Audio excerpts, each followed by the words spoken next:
Hello and welcome to this part 2 version of this scene. We have everything kind of stamped out, and for the most part the lighting scheme, shadow additions have been added in here, but now we're going to give this piece hopefully some more character. I do like it just as is with that kind of more neutral grayscale coloring to it, but I kind of want to add some richness to it and warm things up a little bit. So I've picked out some different colors here. A couple of these pads are a little bit dry, so I'm not sure if they're going to really contribute anything at all. But I do have this really tan-ish warm color of it's a dye-based ink. It's Peach Bellini Adirondack Lights. Used to be called Seashells, but it's kind of a shadow stamping ink. But you can use any kind of... If I had the re-inker for the walnut stain or the antique linen, there's another one called Old Paper. Those are really fantastic inks to tint your scenes with because they're so light and they're reasonably rich. They have some temperature to them in the warm temperature range, of course. But I just happen to have this Peach Bellini, so I had a bunch of re-inkers of this. They discontinued the Adirondack line of inks years ago. But those ones used to be really popular. Now, everyone was just buying the Tim Holtz one. They should have just renamed all the Adirondack colors, Tim Holtz Adirondack or something like that. They would probably be, it would probably start selling them. But that being said, let's take a look here. Okay, so I'm tinting this in. I don't want to do full coloring, but you can see what that did right there. Now that's looking a little bit richer than what it's going to look like when it dries. Hello, Linda. But it just looks richer and more saturated. It doesn't have to go in the warm color scheme. I mean, you can do like a blue tone color scheme with this. It would have a different kind of emotional feel to it. And if I were to do this one again, I would probably go blue just to make things different. But I tend to like this look here. I tend to think it has kind of more of an antiqued look to it by going warm. I mean, it doesn't look like a sepia print or something like that, but it's kind of in that spirit, okay? All right, now when I'm coloring in here, I'm not coloring everything, but because I still want to retain a lot of the lighting in here, okay? So adding a light warm tone over a neutral gray tone isn't going to make some area look lighter, okay? We're not dealing with opacity, we're dealing with transparency. So I'm going in here and just adding these transparent layers of color over the top of, other darker tones in there. Now, sometimes I'm going into these lighter areas, but for the most part, it's just kind of, making these neutrals a little bit richer. First of all, you are adding temperature to the schemes, so you're introducing another kind of characteristic of color, okay? And which is temperature. And again, which, we don't have to do. I do like grayscale and black and white things and neutrals, as well. But I think this is looking pretty good on here. All right, now this is kind of a lighter area, so I don't want to do a full saturation, so I'm going to reuse this in my darker areas first. And as that gets applied, my applicator, see it's picking up some of that black right there, which I don't necessarily want, but it's, it's inevitable unless I seal this off, beforehand with a, workable fixative or something like that. But as this gets drier, it doesn't apply as much because the ink is drier. So as you utilize it and it gets drier, So it's up being applied in a lighter value. You just use it in your lighter areas. So the wettest ink, you apply in the darker areas first. And then as you use it, it gets drier and drier, and thus each application or tap or whatever stroke gets lighter and lighter, and you use it in your light areas. That's why you'll never have this like big, slathering of, whatever ink you're using in your lightest areas, which you wouldn't want. You want these areas to remain nice and light. Okay, now I do kind of like this little bit of a temperature change right here. That London fog that I used is a little bit cool. It's not quite neutral, but that kind of dynamic looks pretty good. So, you just don't use it everywhere. You kind of watch as you're doing it. Some people have less control of it because they're not used to kind of putting on the brakes and using kind of a lighter application. They're used to like full coverage of something. So if this is like, they're thinking of this area as like dirt or landscape, they want to fill in that whole area, which you kind of do with outline styles of stamping. But if you want to represent light, you just retain certain areas of lighter. So what you're doing is you're adding thicker applications of some color, and you're adding lighter ones like that. So you're getting a full range out of whatever color you're using, okay? The biggest thing is, it sounds kind of like strange if people do this for the first time, but what you're doing, instead of like watching and making sure that you're coloring some area in fully, the trick is just to, what you do is you add some in like so, and then you want to look at it and observe it, and then you're adding in because you're kind of adjusting as you go, as opposed to filling in whole like quadrants of color, like with outline stamps where you're doing like full saturations. Typically kind of, it's more like a stained glass or something, where that whole field or geometric kind of shape is filled in with color. Okay, all right, so that is one tone right there. See how it's really easy. So we've really colored this in, and that re-inker usage really saved me some time, because you have this big thick slathering of ink in your applicator, so it really goes a long way. I mean, I don't remember how many times I re-inked. I think I inked it up and then I re-inked one time. And this is it's practically a full-size piece of paper, and it's semi-gloss, so it's really absorbent to boot. So you can use a pad, dip into your pad and then apply, you know what I mean? But it does take longer to do. I mean, it depends how wet, damp your pad is, but for the most part, that really made some quick work of it. How are you, Jeannie? How's the new place? Oh, you're watching this from work.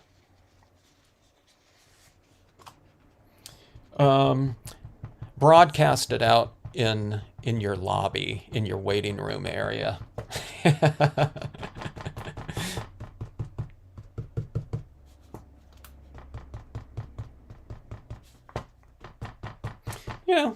Chiropractic, it's, chiropractic work. It's, it involves like the bones and things like that too. So this would be like fit right in line with your practice there. Okay, so adding in some of this antique linen. I was going to say, I don't think it will make very much of a difference. I think it is making it look a little bit warmer. It's a super, super subtle tinge, though, so, we don't need too much of that. I might add into this, too. You see, I don't remember the last time I used this color. It might be completely dry. Here's weathered wood. I don't know, does that look like weathered wood to you? It looks like a cool gray to me. Bluish. I don't know. Does that look like weathered wood? What kind of wood would that be? Okay, walnut stain. I have actual real walnut ink. I've never used it in stamping. It's kind of like where you go out in the field, and I had it in my kit, if I was to go out and do some like sketching. That warmed it up right there. Look how different this walnut stain looks in here. Now you don't need to run out and get walnut stain. It's like, oh, I like that. You know what I mean? You can probably, there's other types of browns or beige that you can use. I do like that walnut stain look though. You might be able to get, like I said, you might be able to get like even like real walnut ink, like a bottle of it. I don't know how much it costs these days. Yeah, relatively inexpensive back when though, but I probably bought it like 30 years ago. All right, so adding this down in the shadows. Look how warm this piece is getting. Sorry, there's a lot of glare on here, but see that? This area down here with the peach bleak. Now, this ink is getting absorbed into the paper. And this is like shiny, wet ink on here, but look how much difference that is. I mean, that's still kind of a dull color, but in, relation to the other colors on this page, now it looks really rich. So, you just kind of keep adding it in, and just add it in accordingly. If you like it, then you can always add more. It's like salt in cooking. Add a little bit at a time, right? And then, as you get more comfortable, you have a pretty good idea. You can add it in, because you just know the dish really well. But, something like this, if I haven't done it for a while, I'm just adding a little bit in at a time. And the equivalent, to tasting would be you hold it at arm's distance and take a look at it, right?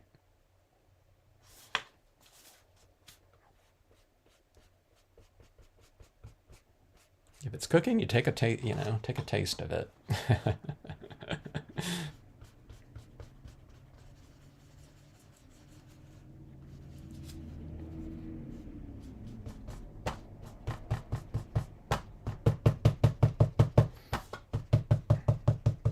When I'm dabbing like this, I want to get a little bit of a thicker saturation of it. So I'm building up these little kind of beads of ink on the scene. You see it's like a harder, more pure version of that walnut stain right there. You can see the difference between that version and this version over here. It's because I was just kind of like lightly wiping a dry version of it onto my pieces like that. So, but like with the white pigment ink, it's going to keep absorbing into this page, and it does dry lighter and duller, okay, than what it looks like right now. So you can go a little bit. You don't have to do it like real gingerly or anything like that. You can add it in there, especially if it's on the semi-gloss paper, or you can do this on matte paper. Matte paper is going to be absorbing the ink faster, so that one is really going to look a lot duller and lighter when it dries, because it's going to be absorbing into the pulp of the paper more than a semi-gloss.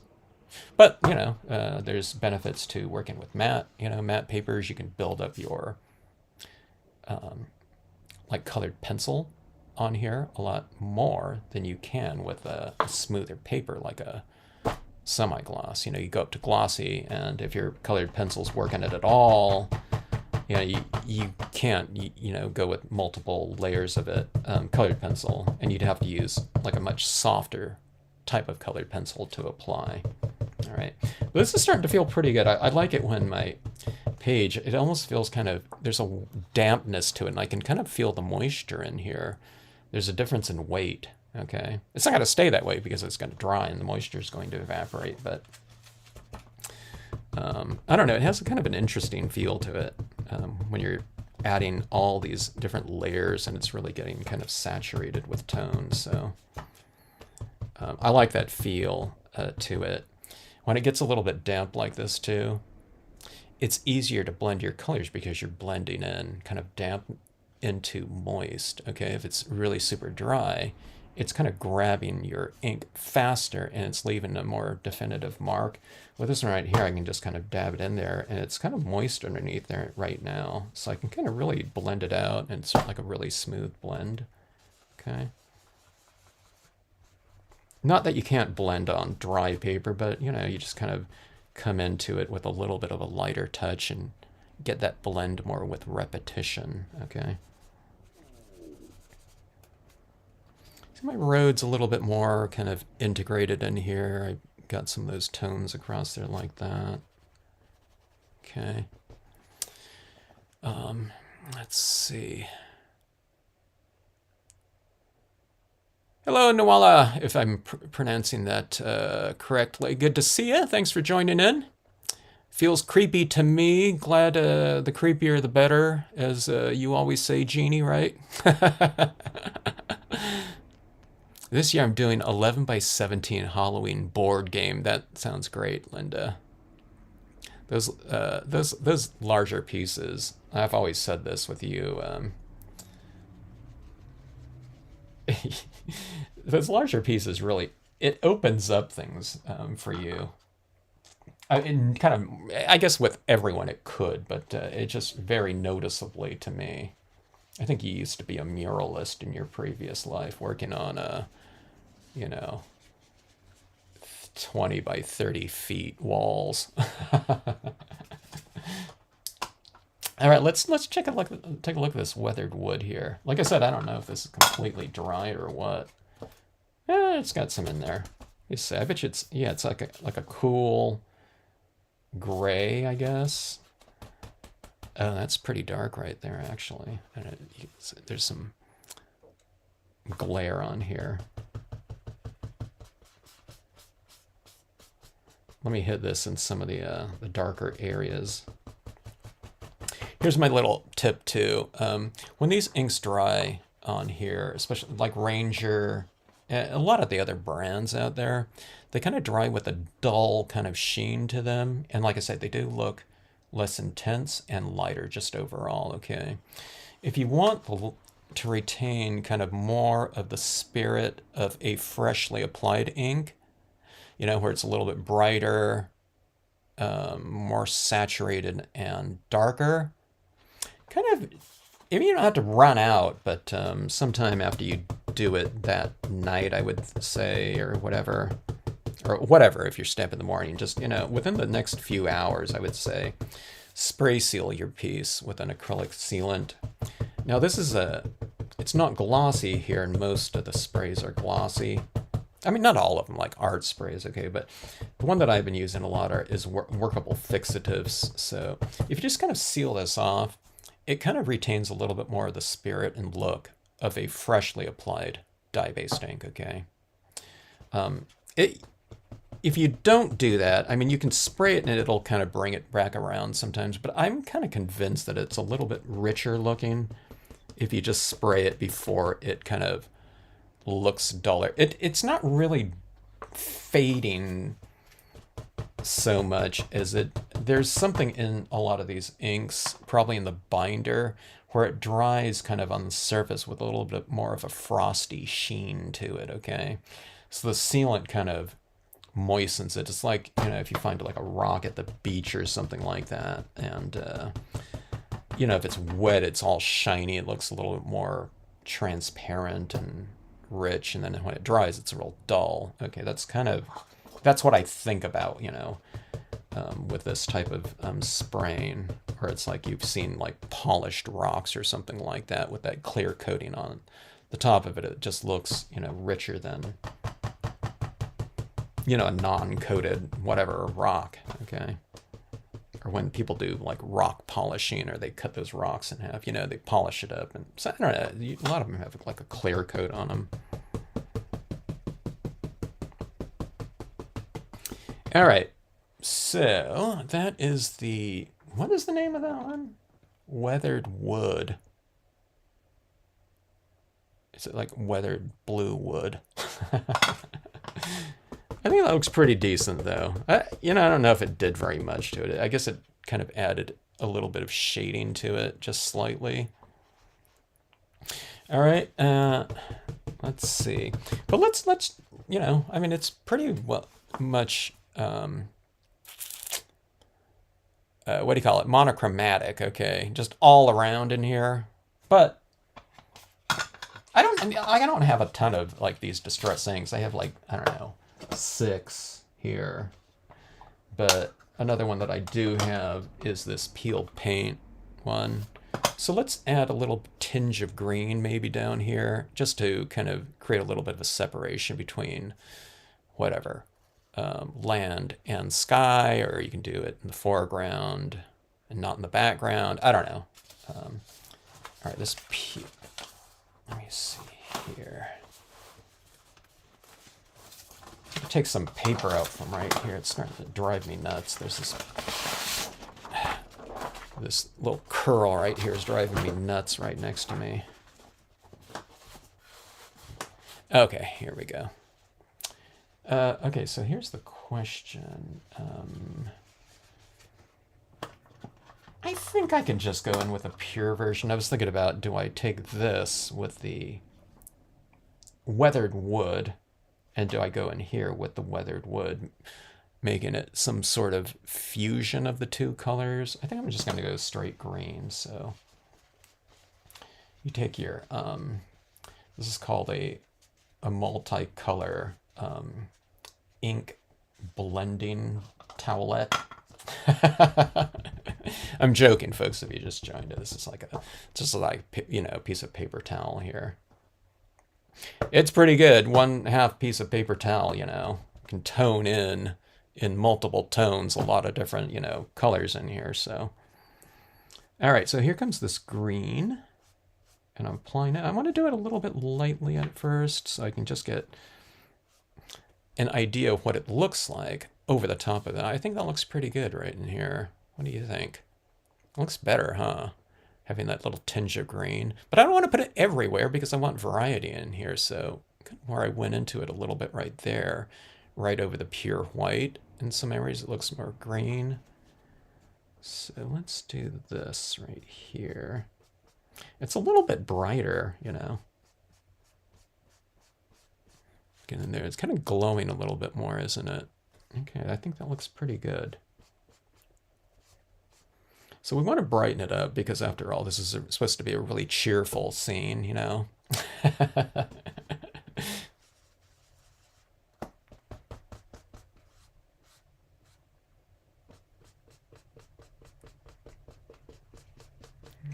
Okay.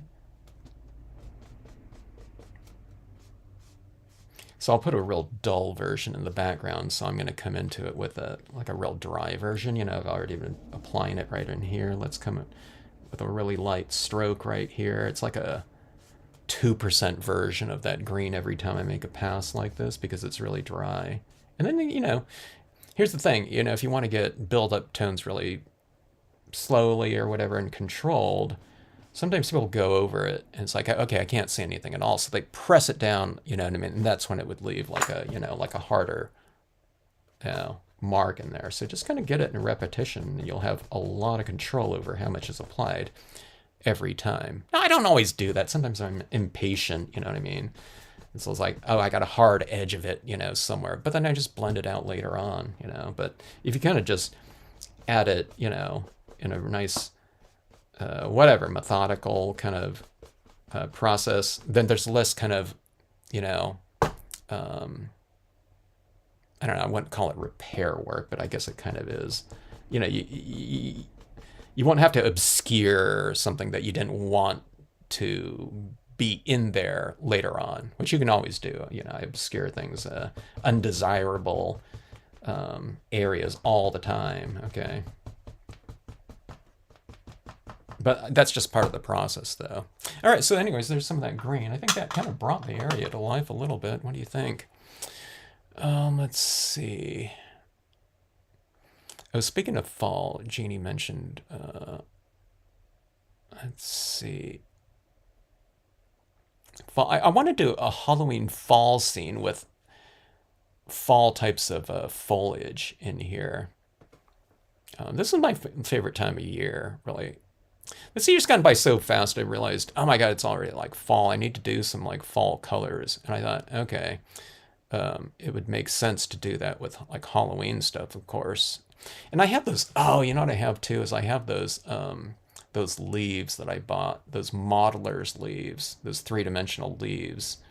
And I think that would be perfect. Not in this one right here. I don't have a bunch of fall foliage in here, but putting like a bunch of like leaves around the ground in here would be really fun to do. All right, so let's see here. I added that green in here. Let's see what this looks like on some of these trees. Okay, this is just an alcohol pen, and I want to add kind of a richness to the surface of my scene. I'm talking about just the overall surface, not that like the ground surface in there or something like that. So layering on another transparent color on these trees in green. It's like that. I'm kind of doing like this type of thing in here. And it blends in pretty well because, you know, I'm applying it kind of in a darker area. So if you see this too, you can see where I've applied all that alcohol in there. It's a different texture. Okay, it's a different texture. You can see it all in here where it's all shiny. That's the alcohol, okay? So it has a different textural quality to it. But when you spray seal this, it'll unify everything in terms of the texture. You won't have these shiny little areas kind of standing out, okay? So I added that green in there. Since the green is in here now, I can come in with green and add a bit of this as shadows in here because, you know, I'm applying a color that relates to that area now. When it was all brown and I did green shadows, it would look kind of weird, but since we've established that green is kind of part of the color scheme in here, or the lighting scheme, I guess, more specifically, you can add those colors of shadows down there, and you can make your shadows really nice and rich at the bases down here. See that, all that different type of coloring down there? So here's my thing too. I like adding all these rich colors in here. A lot of times I go overboard. I added too much, okay, and it comes out muddy looking. But we're just going to come in here and add in like little detailed areas later. So you'll have the richness without the muddiness, okay? Like I said, I really have fun doing this type of thing and adding these little types of details in. So, you know, I do look at it like I, you know, suggest, but sometimes I still go overboard, which I don't think is a bad thing, you know, with any type of whatever art, you know what I mean? If you kind of go a little bit past or way past the point that it might have been like the ideal amount of application of something, as long as you had fun doing it, you know what I mean? We're not, yeah. And there's other things you can do. I just kind of mellow it out later on. It's like, oh, I went too much with this one. But then, you know, it just gets blended in later anyways. So I say this because sometimes people kind of panic and like think, oh my God, I went too far with this one. So they stop working on it, but they don't finish it off and then blend those types of things in there. But that's, you know, I just see it as part of the process. Here's a little bit of a brighter green, so I'm just kind of adding a little tinge of that right around in here and kind of doing it a little bit, oh, I don't know, whatever, carefully, I guess, by just adding in like a small amount like this right in the background there. This is called scumbling. It's where you just kind of, you know, add a little bit of it like this. So this road here is kind of like the main kind of visual kind of lead in into the scene. So I'm just kind of trying to do something to, whatever, emphasize this little entry point here, just so that everything isn't like the same note running across this whole area. This area's right in here a little bit brighter, compelling the viewer to kind of walk into this area with these two skeletons.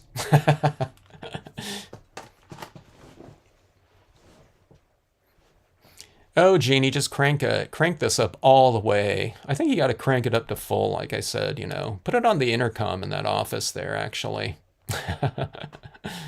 My paper cuts curls all the time. Yeah, those paper curls are driving me nuts right here. It was hitting me like right here in my elbow area like that. Let's see. Hello, Bonnie. How are you? I would use Dr. Martin's white all over the bride's dress. Yeah, that would be a good way. It does need to be colored, so yeah, I need to think about that. That dress, it's a little bit too pristine because I haven't added anything to it. Let's add a little bit of something into it. Let's do a little shading here. It's a little bit, we need a little bit weathered, you know. She's been coming out and walking this road every Halloween night now for, the last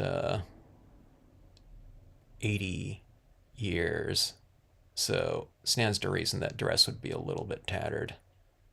They don't have like dry cleaning services in this area. So let's do that. Let's add a little bit of shadow work into that.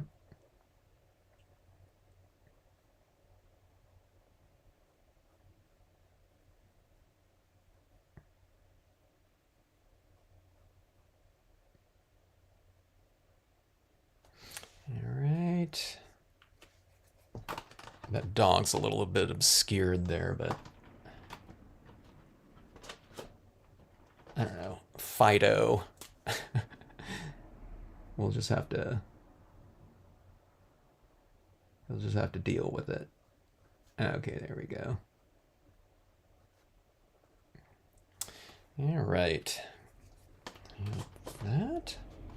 Like about like so. She looks a little bit more three-dimensional. Anytime you have anything white, like buildings or anything like that, white dress, something like that, even if you want it to look white, add some kind of modeling shadow work in the details, like a white building like that. You want to add in some tone over at least one of the planes in there. So could be the front of it, could be the side of it, and that'll make it look a little bit more dimensional.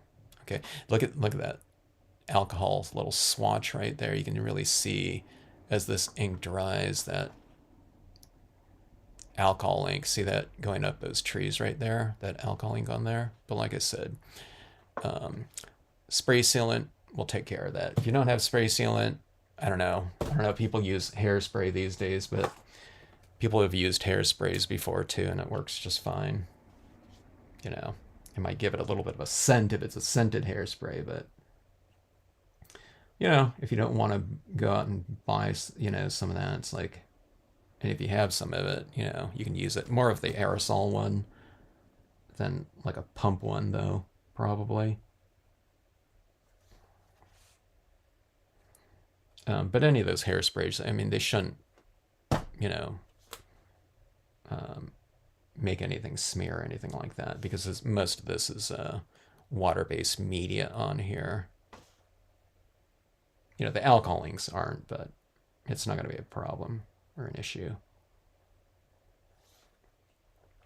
All right, so I'm just going in here and adding a little bit of detailing. Here's a little bit of this is a brown tone like this.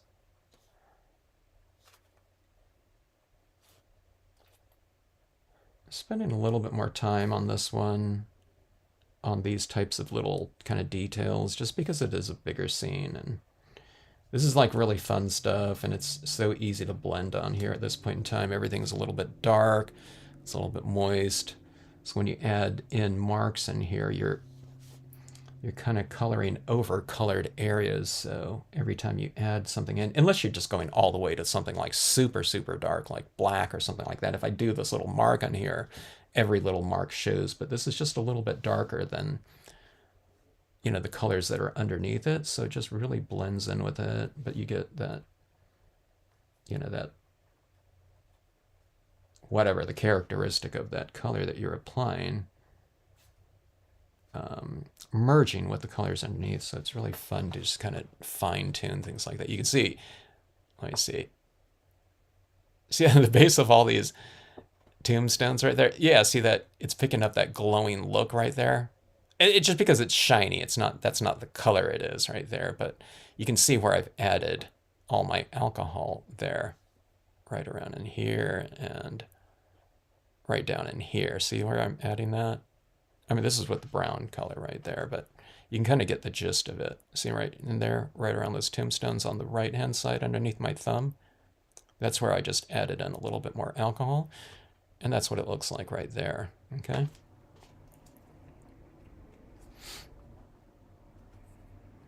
Hello, Bill. Lurking would be a good word for this scene.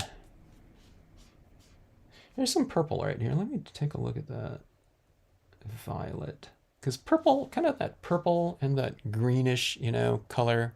More of like a lime green like that one. You know, they always use that in like Halloween decor, you know, a lot. I don't know when that started, 90s or something like that. But so you can kind of hit your shadow areas with a little tinge of like a, it might be complementary on the color wheel, I'm not quite sure. But so I don't know if you can tell it, there's a little bit of a like a plum-ish look right in there. And it's one of those things that could be like really, really subtle. But I don't know, it's kind of like expanding on the range of hue in this scene. All right, let me see something here. Now this one's like, let me see if I have a pale enough. Now I don't know. Here, this is a really pale blue right here. I'm gonna add this in right around here. I have a colored pencil that I can do this with too, but I've mentioned this in the past. But going in with a really pale blue into some areas. I don't know if you can see it down here. It's right around in here. It's almost just a little bit lighter than white. Like there's a slight difference in hue right here between this stark white and this blue down here, okay? So let me show you what this, if it shows up, I don't know if it shows up on the camera here, but let me just add this right across in here like that. I'm putting it on the top and bottom of this moon right here. I'll kind of go out into the surrounding area too, but I don't know if you can tell right in there. It's a little bit different, but I tend to think that that little hue in there makes a nice difference. It's real subtle. Here's a like the equivalent right here in this blue. Tumbled glass, you know, that Distress Ink tumbled glass is a really good one too. It's real similar to this type of color right here. But see, if I just kind of add some of this in these areas, even though it's a more of a cool temperature in an otherwise warm tone scene in here, it kind of looks really nice. It tends to mellow things out, and it gives it a kind of a nice, there's a certain glow to it. These really crystalline blue colors like this, okay? And they kind of stand out even more in warm tone scenes. And even if you add it in like really, really subtly and it's very light, it kind of stands out a little bit because it's a cool temperature within a warm color scheme, okay? So it's right down in here. I mean, some people might read it as, okay, there's water down there. It's not necessarily supposed to represent that, but if that's what people see, you know, then so be it. That's fine with me. It's like I like your kind of little puddles of water on that road, and I say, oh, okay, great.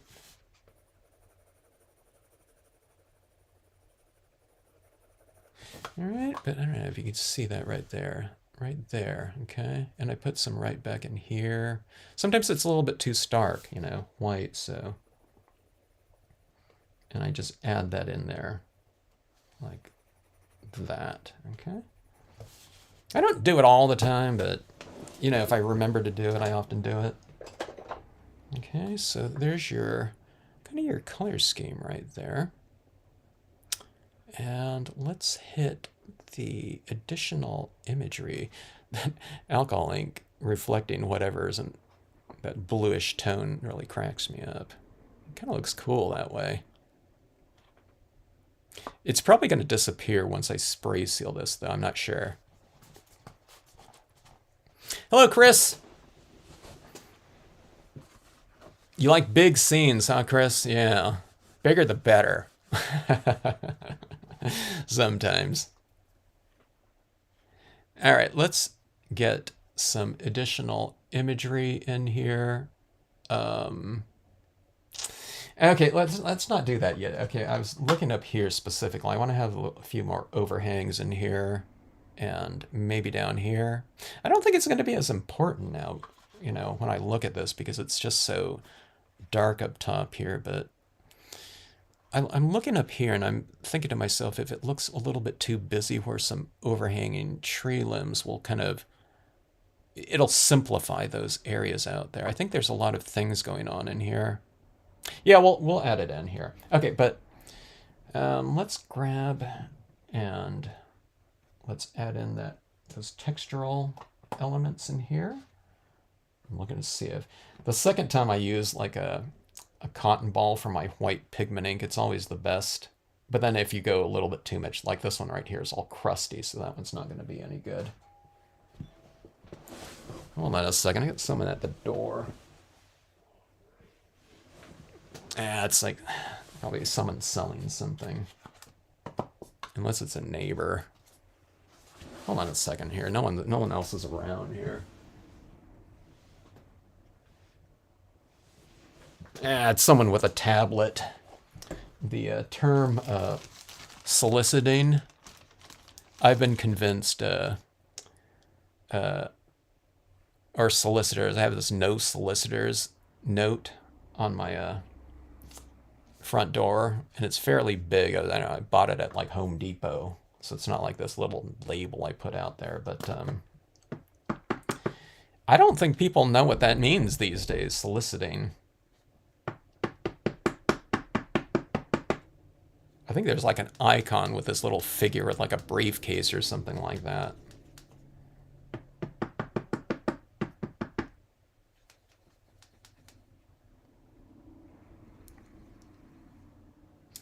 All right. 100% cotton ball. You ink up like this, and then you kind of smash it down a little bit like this. Now, I'm tapping into this a few times, okay? A lot of people's white pigment ink pad is sloppy wet because they don't use it very often, okay?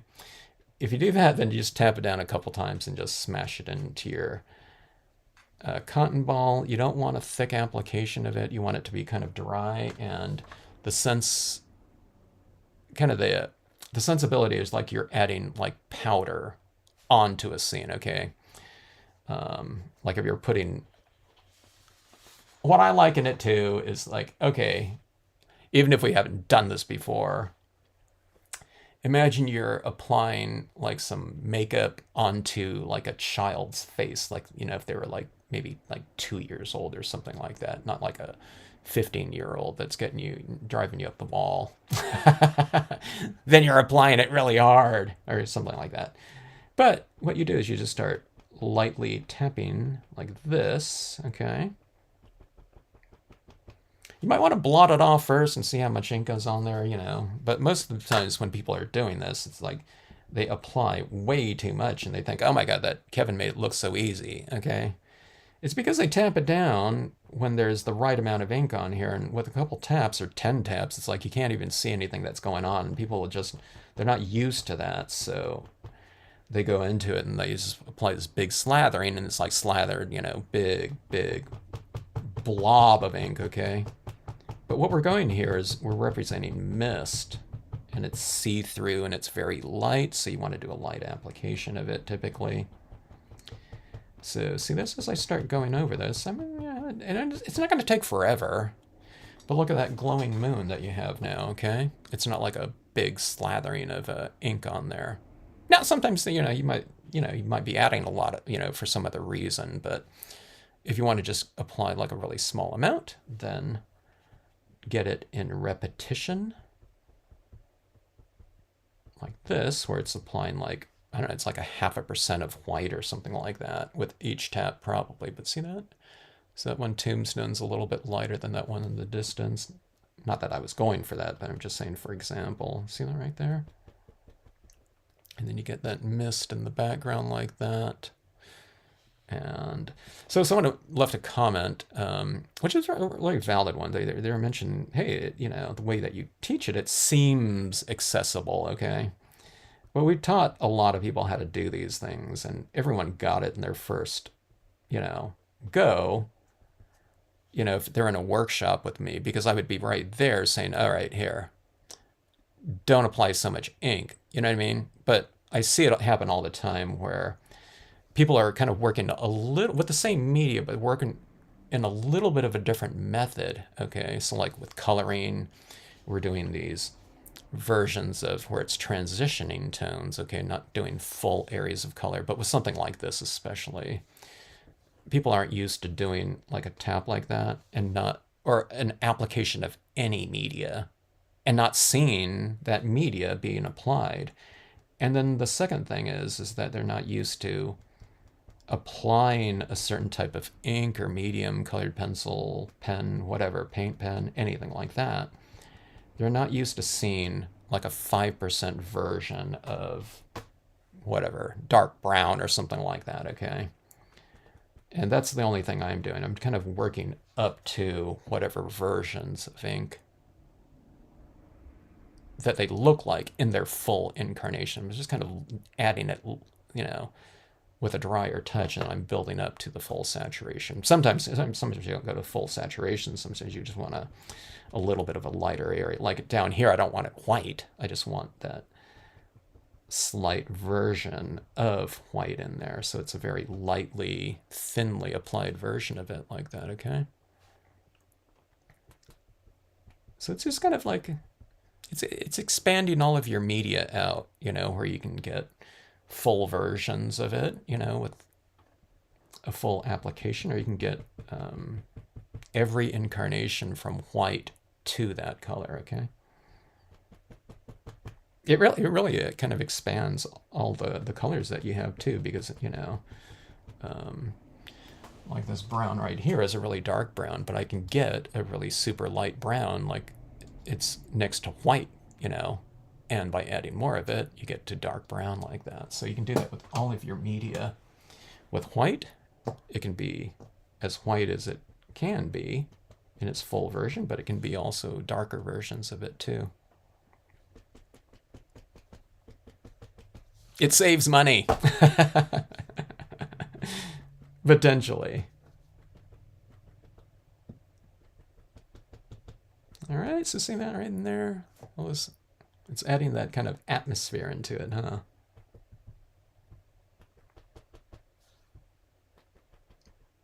You can say in kind of theory, we stamp these all out in just one color of black, but now that looks a little bit like gray tones. That's a little bit of a darker gray, and that's a lighter gray because you put white over the top of it. So,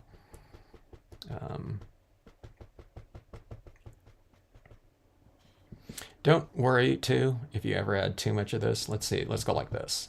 Okay. Oh, I don't want that. You can just kind of wipe it right off, and it comes right off, so you can build up to it again. It gives you plenty of time to manipulate it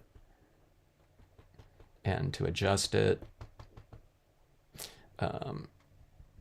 When I first started doing this with the pigment ink, I was probably using a little bit more, so I think I was always convinced that I think I removed more ink than I actually applied because I was adding like too much of it everywhere. But that was fine, you kind of add it in there and you see what kind of looks ideal to your eye. And then if you add too much, then just wipe it off, but, I wouldn't hold back and say, oh wait, should I add a little bit more? I don't know. Add more and then go over what looked ideal maybe, and then just go back and remove it so you'll know what kind of the ideal amount is, by doing it that way, rather than just kind of always holding back and saying, maybe I should have added more, It's a user-friendly kind of methodology. Same thing with the, adding lighter tones first and just kind of building up. It's a super, user-friendly methodology to it. And I know people are saying sometimes, like, hey, I don't want to take all that time, it's going to take forever or something like that. Well, I don't think it does, but It's just, you know, there's less kind of unexpected kind of things that happen when you're just kind of taking everything and kind of a little bit more methodically like that. So see that right in there? I think it looks pretty good. You don't have to do this everywhere in here. Sometimes it's like, you know, you want variations. So maybe I'll just leave these ones as is. If I put in some fog and mist in there, it would make that look better, kind of, you know, if it was an isolated version of it. But in the context of this, where we have this kind of mist rolling in, maybe it looks better to have some just as is and some, you know, to be covered with that, or whatever, enveloped in that, you know, that fog in there. Okay. And see, some of this gets really bright in here, so I'm going to break it up a little bit with some of this mist right here. This is adding in a lot of texture into your scenes. Suddenly things are very crisp, but now you have this element of softness. And people love kind of the look of soft light too. You know, in the scene right here, you know, it's not, you know, we're not necessarily going for this like tranquil, I don't know, I guess it is kind of tranquil, but haunted at the same time. But texture is really big. And even if you're doing this type of technique on one tiny thing, like a moon or something like that, or if you put some stars in a scene or something like that, and put a little bit of this glowing mist around it, or, you know, a diffusion of a, you know, starlight or something like that, it really stands out. It could be snowfall. And it's just one of the few things that we can do in stamping too, where it really looks like there's a soft element to it, because when we're stamping, typically we want like real crisp impressions made, right? But from a textural standpoint, it can be lacking in terms of a textural range. So this right here, this type of texture like this, like if you stamp a word stamp or something like that, not necessarily in here, but if you stamp a word stamp that says happy birthday or something like that, if you put some of this across the top of it, if it's on a white piece of paper, it'll look like it's being top lit. So you have this word stamp that looks varied instead of just, you know, all uniform across it. So you can do all kind of things like that too. And just little subtle things like that. So white pigment ink really can go a long way in any genre of stamping or any type of subject matter. All you just do is just add it in a little bit, and it'll expand the textural range of it. It's more important, I think, because one white pigment ink pad you can do that with every one of your other colors of dye-based inks, and everyone typically buys like tons of dye-based inks. They get different brands, they have all that stuff. But if you just employ like one universal thing like that, you know, you can really expand whatever the visual vocabulary of every other ink that you have very easily. So it's like, you know, instead of one color, there are now that color, they're lighter versions of it by using them lighter, you know, and drier. And then you can turn them from a textural standpoint from whatever brightness they are, you know, and you can add that softness to them. I don't see people, a lot of people don't take advantage of that. Again, doing this type of thing, but I'd really kind of recommend it. If you just want to go for, if you want to go for like a little tweak on your, whatever your, you know, whatever your favorite techniques are. It could be colored pencil or anything, Copic markers, you know, anything like that. Just putting a little bit of this across some areas can really kind of change things around or expand on them. Okay. All right. There's my white pigment ink lecture. And everyone has it too. You know what I mean? Everyone has like it seems like they do, like a white pigment ink pad. All right, so see that right back in there. So you have like that was all black and it was all one uniform impression, but now we've varied it. That one has a little bit of fog in it. Those ones don't. So in this little micro area of the scene, we've kind of expanded on the lighting range of it and the textural range of it. There's something very soft in here. See this right in here where I've added a bunch of that? It's because everything was kind of looking the same right around in here with the same tones. So I just softened this whole area so it's like illuminated with this, you know, moonlit fog right back in here like that.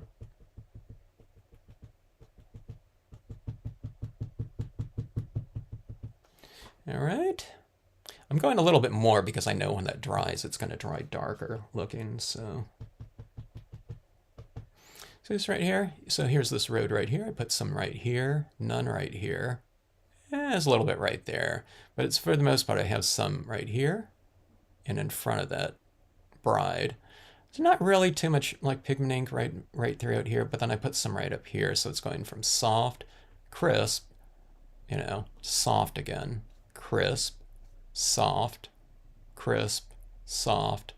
You know what I mean? So you just don't, yeah, I don't put it everywhere. I kind of put it in some areas to contrast against other areas. I mean, you could put it all in fog, and it might have a certain type of look to it, but if you want a little bit of contrast, then don't put it everywhere. Sometimes in the past, I get, you know, I'm kind of concentrating on my little applications of it in certain areas, and I like hold it at arm's distance. It's like, oh my God, I added like way too much. So what you do, like I said, you just take a clean cotton ball or whatever, and just go back in there and just like an eraser, you know, you can kind of rub it off. It kind of sticks to the semi-gloss a lot more, and it'll stick to matte a lot more. If you're doing it on like glossy, it kind of wipes right off. This one right here, it's best if I do want to adjust it though, if I do it before it dries, okay? But you get plenty of time to do it. Like I can even remove some off that moon, I'm sure, at this point in time. And that's the first part that I added it in there, so it's been a few minutes, but you can still kind of wipe it off. All right. This piece right here is getting a little bit, it feels like it's really saturated with ink. It has a kind of an interesting feel to it. I almost feel like I'm working on like a piece of like canvas sometimes when I'm working on these pieces, and they get a little bit saturated with ink and different media on here. I like the feel of it. It's like heavier. It'll dry, you know, once it dries out, it'll get lighter again, but all right, so here's what I'm going to do here. I'm going to use my pigment ink pad for some additional foreground imagery. Just because it's a thicker ink, and if I try to use my dye-based ink, which all this has been stamped with first, just on a blank piece of paper, that applied just fine, but I think that over the top of, you know, some colored pencils and alcohol inks and everything on here, I just think that a thicker style surface-oriented pigment ink would work the best. So if you have your, like a VersaFine Clair, that would be good. StazOn's a really thin ink, but that leaves a really good surface too. That would probably be good. But the pigment ink one, I think for me, is the thickest of all types of inks. Stamping inks, at least. So I'm going to go with that. I just want something nice and bold, especially against, you know, some of these darker area backgrounds in here. Yeah, that left a really good impression. So remember, this is wet too, so it's standing out a little bit more than what it's going to look like when it's dry, like right in, you know, that area right there. All right, so let's do that. Let's put that in there.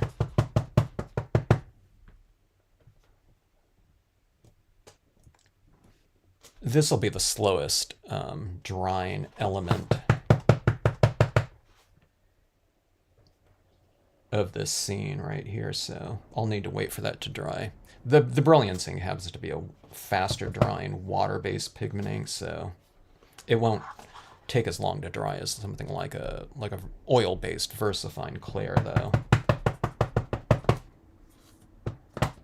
Or any other brand, you know, any other pigment ink. They're all oil-based.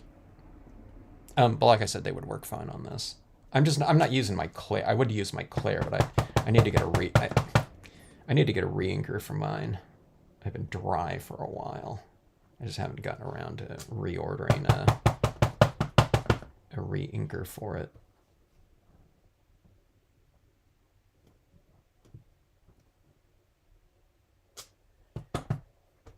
Okay, so there's a little bit of a heavier kind of canopy up there, like that. I don't know. Was that like 10 impressions going across the top or something like that?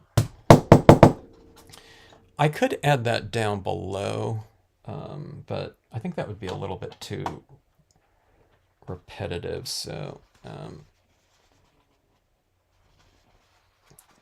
it's kind of like, this is like starting to curl on me because it's really wet. And as it dries, it kind of curls a little bit. I'll mount this on another piece of paper later on. Look at light areas in the scene. It's so effective. The moon lighting more than one area. Yeah. So on this one, Linda, I didn't really stick with, you know, what I was mentioning, like this area in here, you know, if this was like a real scene or something like that, and we had this light source back here, chances are there'd be hard shadows going across there.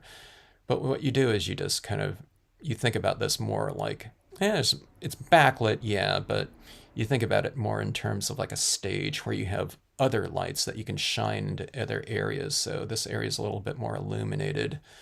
You know, it'd probably be a little bit darker in there generally, but if I want the silhouette of these trees to show or these tombstones, it's like allow those areas to still remain light like that. All right, so let me see if I have my Art Foamy reed stamp. Okay, good. It was right. I didn't have to dig through a bunch of stuff. These reeds right here are a little bit larger. I think I want to go for a little bit more scale here. Yeah. Let me see. I can't stamp too much down here. I'm going to lose my hand there. Yeah, let me see if I can get some around that.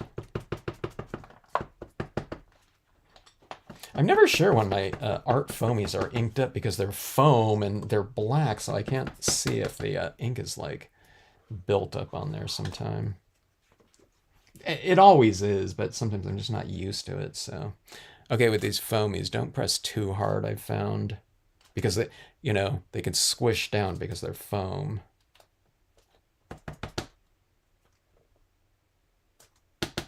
Sometimes when I use the foamies for the first time in like a couple weeks or something like that, it's like I need to adjust my pressure with them.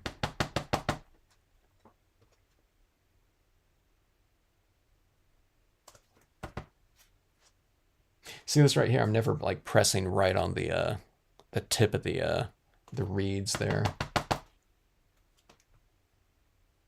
because I don't want to smash, you know, like the tops of them like that right there. See where that got that extra little foam bit around there up top. Okay, let me go like this right here. I'm snapping it over the front of that skeleton a little bit. Okay, I can stamp quite a bit of this in here. Since this is a larger version, there's more space in between the blades. All right. Just a little bit of foreground with an overhang and coming from below. See, they're having a couple little reeds in front of that tombstone too.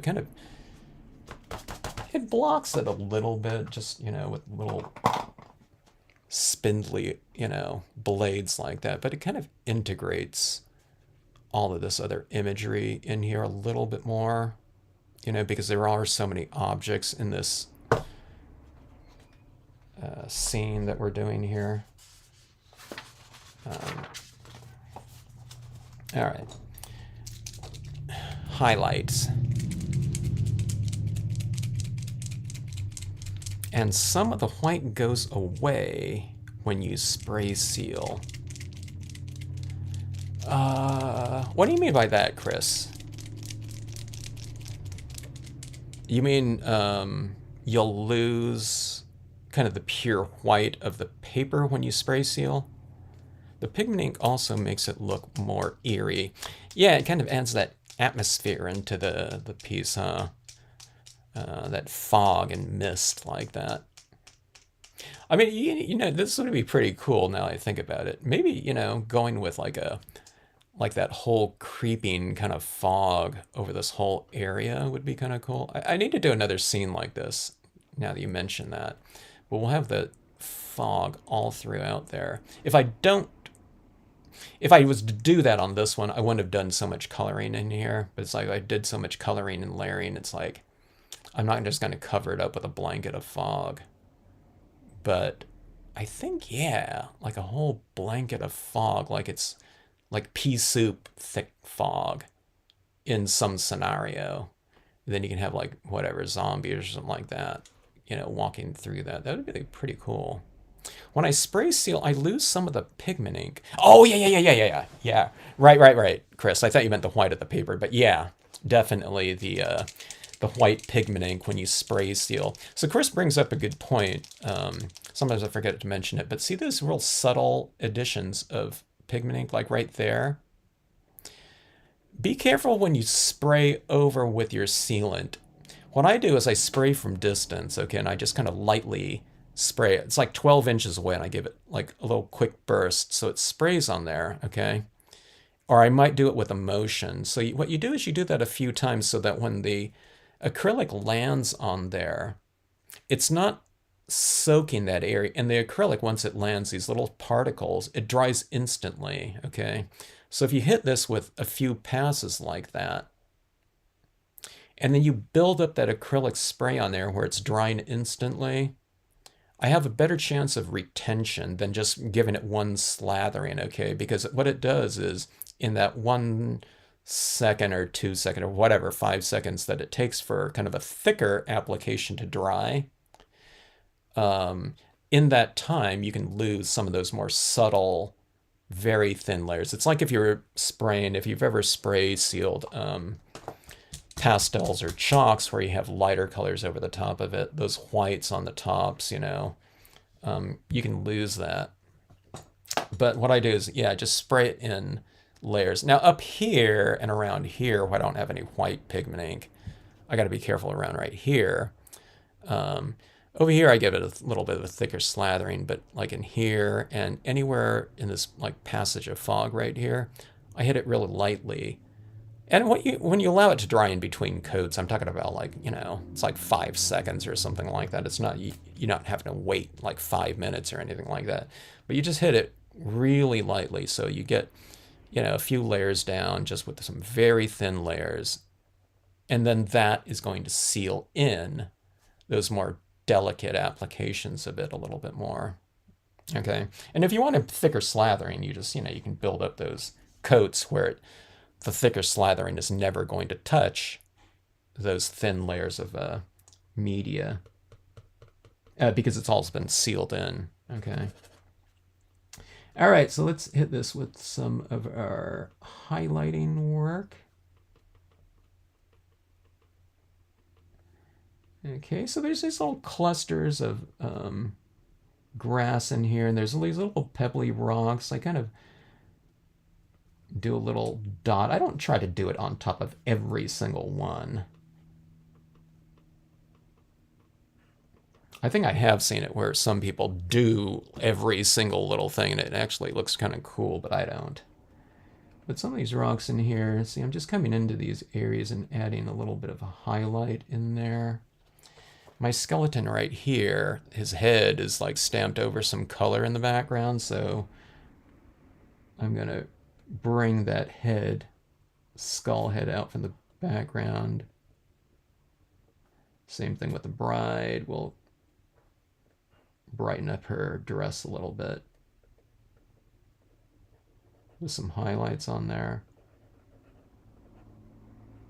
Maybe I'll go a little bit more jagged to make it look a little more tattered too, like this.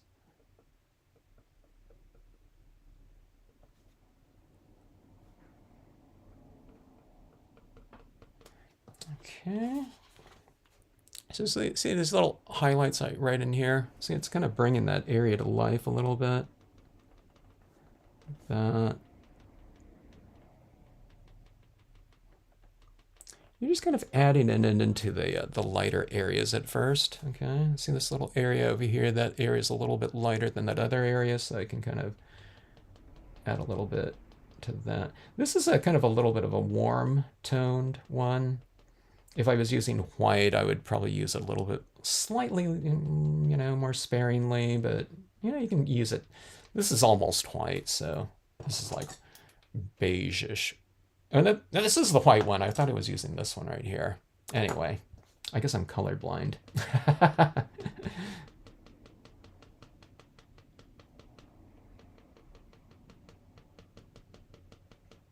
All right. This is the 0.7 millimeter paint pen. It's like the size of most like gel pens out there.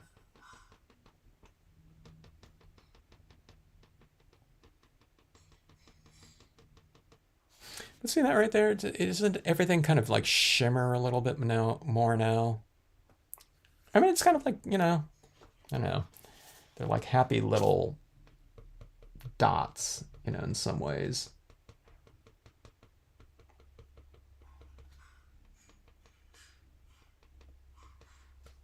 Is that what Bob Ross would say if he were using this type of pen? All right, let's see. I need to be careful up here because all those leaves are wet still. I can see them. They're like shiny with moisture. So let's be a little bit careful about that. Okay. Yeah, look at this right here. I put my hand in something.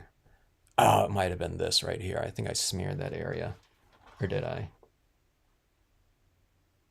I'm not sure.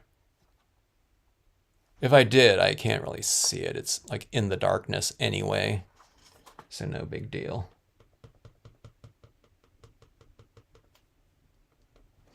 All right, let's see. Okay, so on the sides here, I will move over to that beige tone.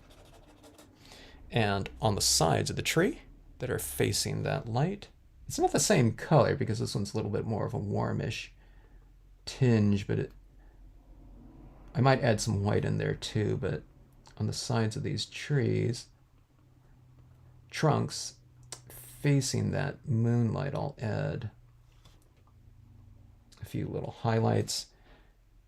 When it gets darker as it moves over here, you just use less highlights because you're saying that not as much light is in there. So here we'll do a little comparison contrast between these trees on this side and these trees over here. You know, these ones over here are a little bit more rounded with the use of that highlight, a little bit more three-dimensional looking. Here, this is what I'll do right here. I'll put this over right here so I can reach this tree. See this right here? This tree stands out against that lighter background, but like right here where it's like dark against, you know, kind of dark right there, I can put a few little highlights like that to make it stand out a little bit more.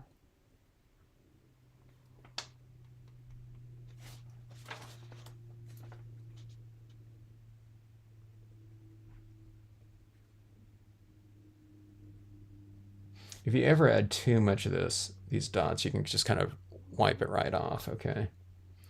Or if they dry, it does stick. You know, it's kind of hard to dry off, but you can just take a marker or something like that and tone them so they're not as light of a highlight on there, okay? I have done some highlights sometimes like on foils where it's like you can just remove them even after it dries. It's like, oh, you know, I went overboard. I go overboard with this in these pens a lot. because I'm concentrating on just like a really small detailed area of objects, and I'm not kind of seeing how each one of these little dots, over the course of like, I don't know, whatever, like 100 of them, are kind of contributing to the overall, or changing the overall kind of look of the piece in general. So a lot of times I like add like way too much, but like I said, it's kind of fun doing these types of things though. So, why not, go crazy with it? All right. All right. So that is that. Let's do this too. Okay. So this is one of the things we started doing in those monster maps, like in those shadow areas, like a la whatever, like a Scooby-Doo cartoon or something like that. We had these little eyeballs in here in the shadows, kind of peering out, which is kind of fun. It's like a little excuse to add in stuff. I do this in terms of like snowfall usually. We add stars and skies with little dots. Any excuse to have these little kind of textural dots in areas. And in this one, it's like little critters kind of, watching us or something. It's like those types of things down there. You can do like little fireflies maybe. Maybe I'll do that too.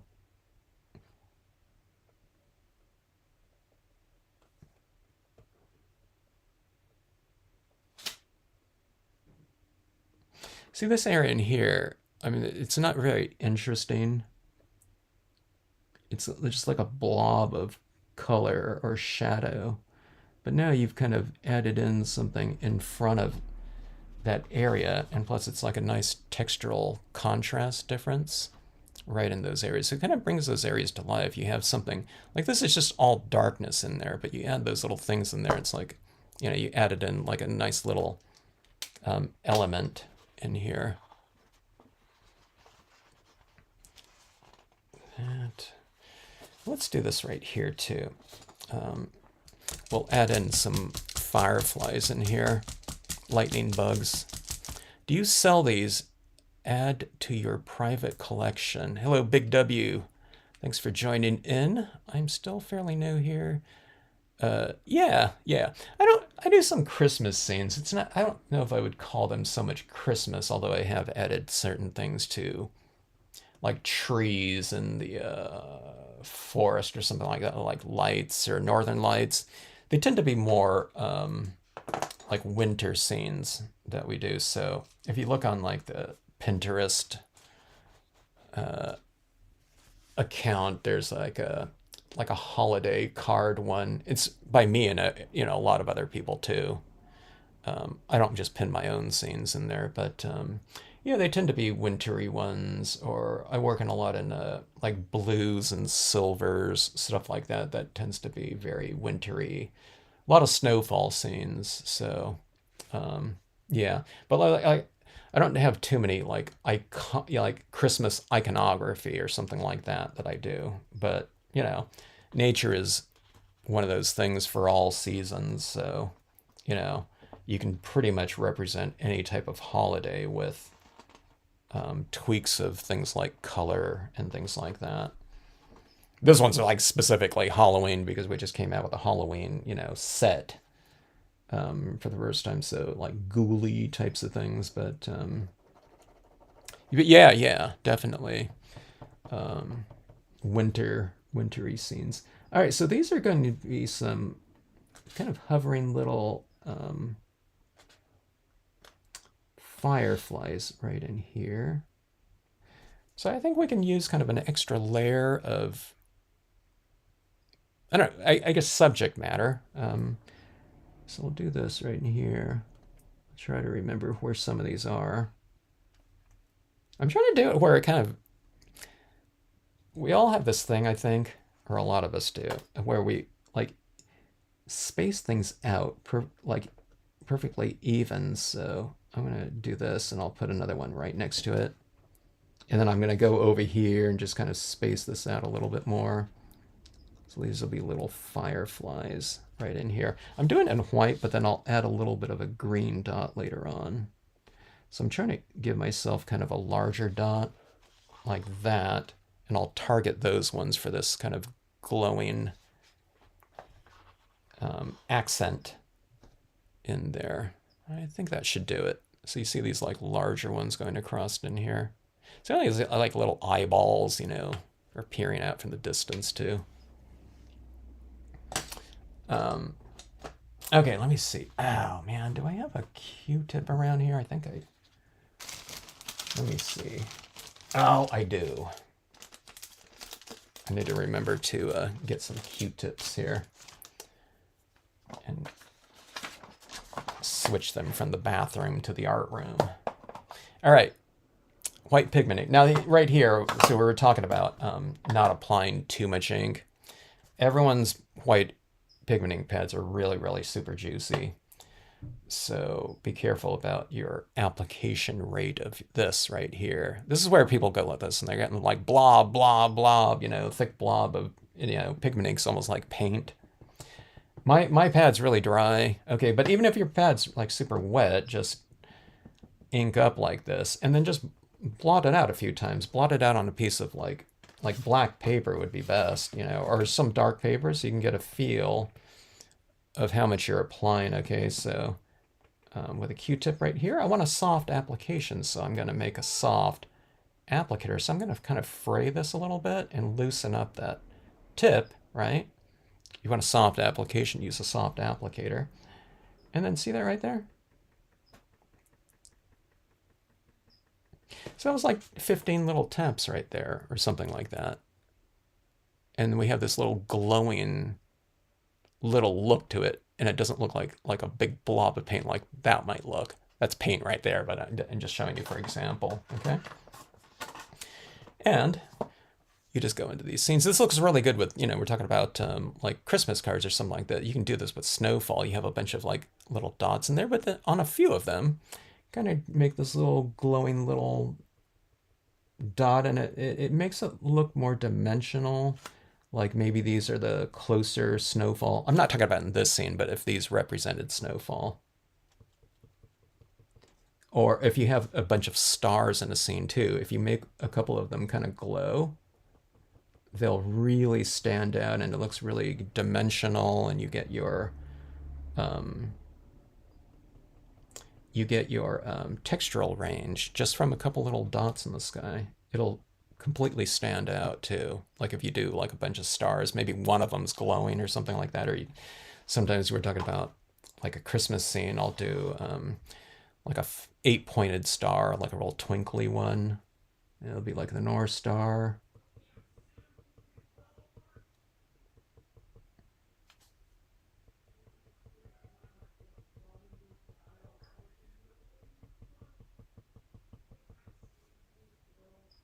I have to remember which one of these are those little things lurking in the shadows, or if they're the firefly.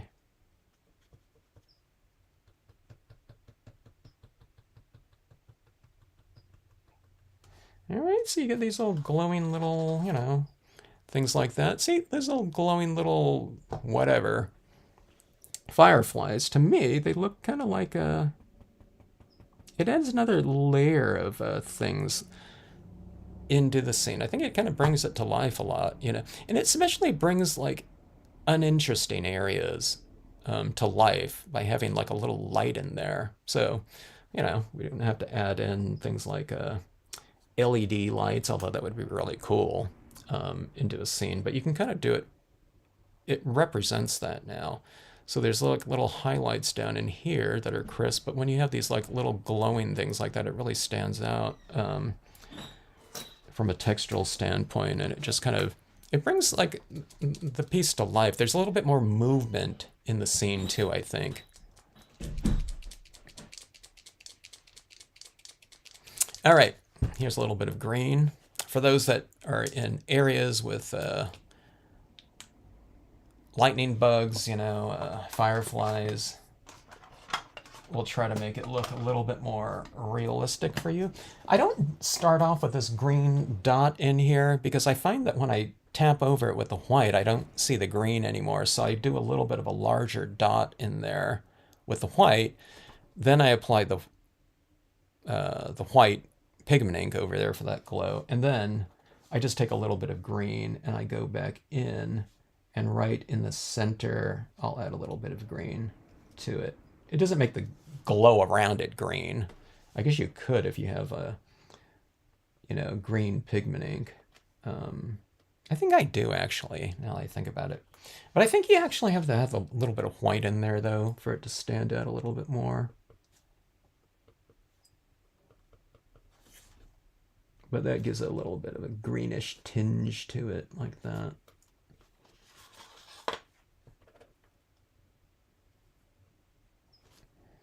All right. I don't know if you can see that. You might be able to see a little bit. I don't know on your screens if you can see that. It's probably too subtle. Right here I can kind of see it. It's fairly subtle for me too, because it's just like a little green dot amongst a, whatever, glowing orb. All right, let me see if I can counterbend this. I'm going to mount this too. This isn't going to be all like curling on me, when it dries, but I'll probably go out and spray it in the next hour or so. And then I'll spray mount this to something nice and flat. And then I trimmed it down so it's not 8.5 by 11, but it's 8 by 10. So I can use my 8.5 by 11 different colored papers to mount it on. So it'll look really good with a frame, or look better with a kind of framing on there. Let me see if I can get some of that glare out of there so you can see it a little bit more. That pigment ink is still a little bit wet. But anyway, kind of a busy scene in there, but lively. For a whatever, the scene of the Walking Dead, not zombies, but skeletons going out and celebrating their one night that they can walk the earth again on a Halloween night, maybe. I don't know. Anyway, that's the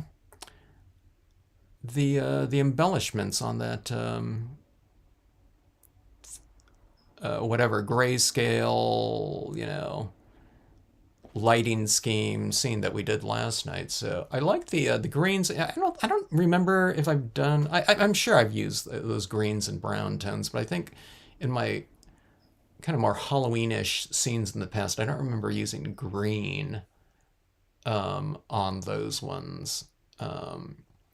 Like one of my favorite ones was that one with that little kid with that red balloon, a la, was that movie It or something like that?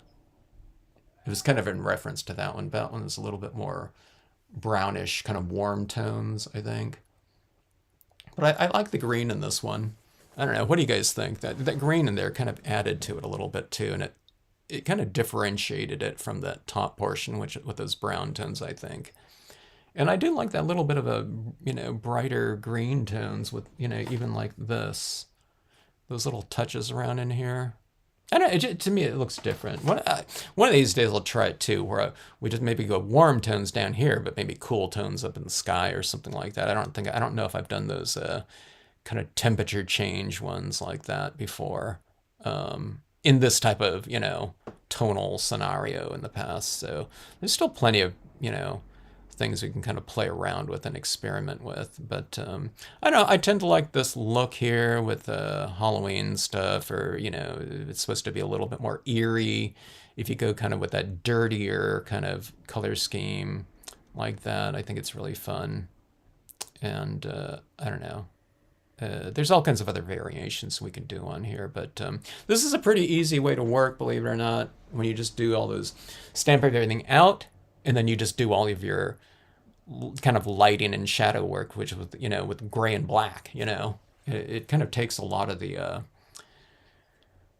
I don't know, I guess a lot of decision making out of it for you in terms of establishing that part. And you can just leave it like that, or you can tint it in like this and, you know, introduce all these other colors into a grayscale scenario. So, but this is the way that I usually work if I'm doing like 11 by 17s, just because I don't want to use a gazillion colors over the, you know, an area that's so big. This one's not 11 by 17, but half page. But I often do the grayscale shading and lighting type of thing there. So it just makes it so much easier. And I think it's a really good exercise to do, to work in grayscale. I think you see shadows and light better or more fully if we're only working in a limited range of tones. So it's a really great exercise to try. And like I said, if it, you know, it's like, hey, I gotta add some color in there, then you add in those colors later. But,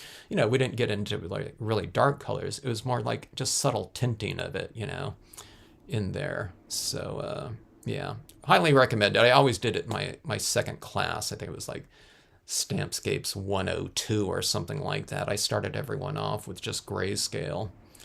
And a lot of people really liked it. Some people said, hey, I like this better than the color, you know. And they just hadn't really thought about it before. But they used gray and black and achieved the full range of tones with just that. And it was interesting to see after the first class was all color. So I don't know, I think that's working in kind of reverse, but it's easier if when you're working through a bunch of different colors and within a color range, because you can skip from like one to the next one very subtly. But if you were just working with like black or just black and gray, I think it was just black that we worked with, actually. I don't think we used gray. So I taught them how to use black to achieve that full range of grays in there just by using a drier version of it. So it was a really good exercise. Then when they went back with color, they had really a good command of the darker tones so that they were able to get like a full range out of it. All these I'm talking about all these lessons are on this channel here, you know, probably a gazillion times over. I taught everything that I taught in those first classes are all on there's like, I don't know, like 20 versions of each one of those classes. So everything's like hit on right in there. So hello, Crystal Fire. How are you? You just ordered a few more stamps. Found out I didn't have this dirt road. Oh yeah, the dirt road. I had to pull out this dirt road here for this scenario. That's what I had I had this little kid. We were talking about that little kid with a red balloon one, but I really liked the road like this. So on this road right here, as I was saying though, the road ends right here, okay? But if you want to stamp it up and have a much fuller version of it in a larger scene like this one, you know, just fill in with your sedge filler out here on the sides, and then the tiny rocks. So these two right here, that goes with any road or path or anything that anyone's working with. If you stamp it up higher, there's going to be this blank area down below, but you just build it out, okay? And it doesn't look like a real smooth a lot of times, like when you build it out just with the imagery. But then when you blend it in with the tones, it all comes together. But the tiny rocks especially really fill that whole area out. So curvilinear road, cricket path, dirt road small, any of those ones you can extend out any type of road, or what is that other one? There's nature set number 2. And speaking of that, it's the same thing with creeks and things like that, or like rivers or anything like that. You just stamp them up higher and you just build out the bottom portion with that. So anyways, that's what was done in this one right here, speaking of that. So some people use roads, for streams. I don't know, I guess you can use this one. It would look kind of strange. It would be like man-made stream or something like that, but you can have like, maybe you don't color in this center portion, put a few rocks, and this becomes like a little stream in here or something. So you can do that. So streams become roads and roads become streams. It's all the same stuff. You just fill it in with like dirt, and it's a dirt road. You fill it in with blues or whatever, and it's like a little waterway or something like that.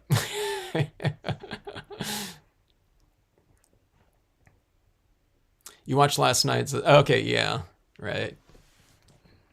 So, anyways, thanks for the order as always. Thanks for your support. Thanks to everyone, for all your support. If I don't say that enough, but always appreciate it. But having fun with these things like this. So, I need to play around. I haven't used any foils in a while, or the things like the holographic printable vinyls. Now, so speaking of this too, the glow in the dark vinyl printable sticker paper. I got to start using some of that. I don't know. I have it somewhere around here, but I want to do some more glow in the dark scenes with these Halloween images here too. I really like the look of that. So this is the first one right here, done I don't know, a couple weeks ago or something like that. But glow in the dark paper. So this type right here, you charge it up and it has that real strong kind of greenish glow to it. I mean, that would be perfect for Halloween's, or just stamping out these moons on the glow in the dark paper and then adding it into a scene, back in the distance or something like that. I think that would be really cool. It'd be perfect for like kids cards too, or just anyone. I mean, if someone likes Halloween, you can do a scene that just has that glowing object in there. Would be perfect for that scenario, glow in the dark moons, so that when they flip off the lights, it adds that little kind of special kind of quality to it of the, whatever light interactive, types of surfaces. But I want to try some stuff with foils too. We need to do some reflection cards. Oh my God. So that reflection card, if you had that moon up top and reflecting in the reflected area. Just in case people don't know what I'm talking about here with the reflection cards. So you have an element like this, but then you have reflective foil down here, and you're just using the interior like this. So you open this up like this, and all the work that you do up here is reflected down here. And I think some reflection cards with some, Halloween types of imagery should be kind of interesting, especially because we haven't done that before. So, oh, here's the same trees right up here, done this one. So, whatever, tranquil. My camera's out of focus because this mirror is kind of messing it up, I think. But anyway, here, maybe go flat right here. Anyway, this video is almost done here. I won't flip it off, but here's the same trees right here. Very tranquil and peaceful. And this one right here is a setting for, whatever, skeletal, The Walking Dead, Back from the Dead, Stroll. And here we go. So anyways, yeah, like that. It's almost the same imagery in here. All right, so another day, another ghoulish scene in the spirit of the season, I guess. Oh, maybe I'll do the reflection card in that autumn type of scenario, with a lot of autumn leaves and things like that, but we'll integrate some of the new imagery in with it. I think that should be pretty cool. But when I'm doing all that type of work and I'm doing all that little dot work with, my fall foliage cards, I often like to reflect it down below, just so it's like I get double the effect, for all that work that you do on the top of it. It's like, open it up and it's just reflecting down here. So it's like, you don't have to do anything for like double the effect. So you get double your money's worth or something like that for your efforts, so to speak. All right. So anyway, yeah, let's see here. I still have to cut up all my Halloween stamps. Ah, yeah. I have to get out my laminator to laminate the stamped image so I can... Oh, that's a good idea there, Crystal Fire. Yeah, so you use the inserts and then you'd put them, right back on there then like that. Yeah, that's a great idea. All right, folks. I'm gonna go spray. Yeah, maybe right when I'm done with this video here. This is all, I can spray seal this top portion right up here. Those leaves are drying, so I'm gonna spray seal this. And I'm using the Krylon spray fixative these days for something like this. I mean, you can use a glossy if you have a glossy. If you have a matte, you can use a matte. But that's the one that I've been using lately. It seems like it's kind of the universal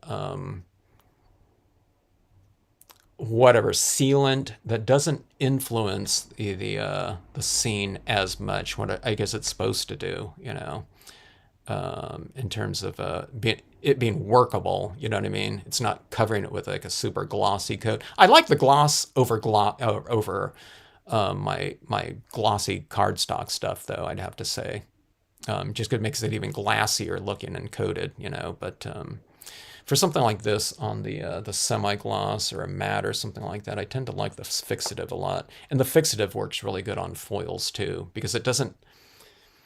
Believe it or not, like the spray fixative, it's a matte, but for some reason, when I spray the glossy spray over top, like a real shiny foil, it mattes it out more than the matte spray of the spray fixative. Maybe because the spray fixative is a thinner one, maybe. I guess that's what it would be. So it's not influencing that glossy surface quite as much with like foils. So anyway, if you want one like universal spray acrylic sealant, or if you're, you know, the next time you're in the market for one, I'd recommend the Krylon spray fixative for that one.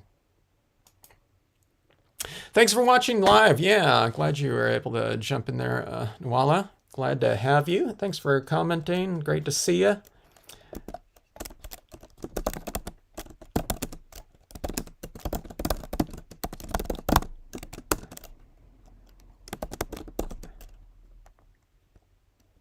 Happy stamping to you all. All right, hope to see you all in the next live sometime.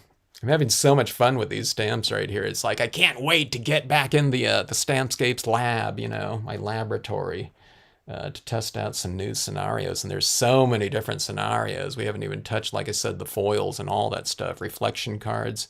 Let's come up with some, like after I do something like this, you know, it was like 2, you know, live stream sessions or something like that on a big piece. Let's do some real fast ones, you know. Maybe some reflection cards or something like that, and we'll come up with some real like quick card scenarios using some of the new imagery. So that should be fun, and we'll see what we can come up with. We'll use some glow in the darks or something like that, or you know, just play around with some different scenarios. All right, have a great rest of evening to you all, and again, thanks again for joining in.